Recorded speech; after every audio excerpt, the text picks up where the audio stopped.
Stojíme pred domom na Hviezdoslavom námestí číslo 25, v ktorom sa od roku 1871 nachádzala pekáreň bratislavských rožkov Wilhelma Scheuermanna, ktorú neskôr prevzal Georg Lauda.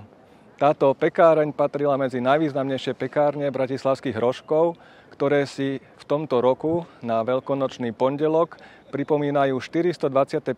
výročie svojho vzniku, respektíve prvej písomnej zmienky.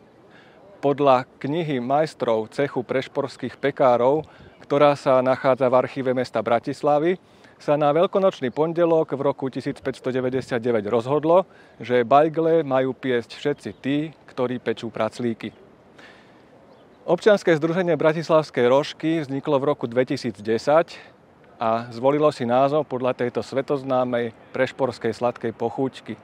Svojou činnosťou výrazne prispelo k tomu, že sa toto pečivo opäť dostalo do povedomia Bratislavčanov.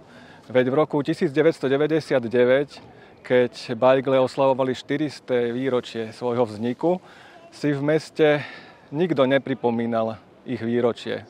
Presne na 425. výročie vzniku bratislavských rožkov preto naše občianske združenie Bratislavské rožky štartuje na Startlabe svoju kampaň.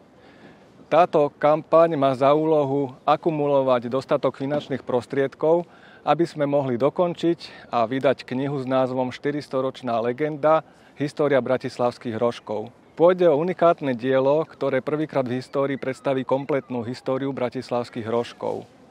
Okrem materiálov venujúcich sa histórii pečiva, ako aj pekárskych dynastií, bude táto kniha obsahovať aj recepty na historické bratislavské rožky, ako aj príťažlivú obrazovú dokumentáciu a vzácne dobové dokumenty viažúce sa k bratislavským rožkom.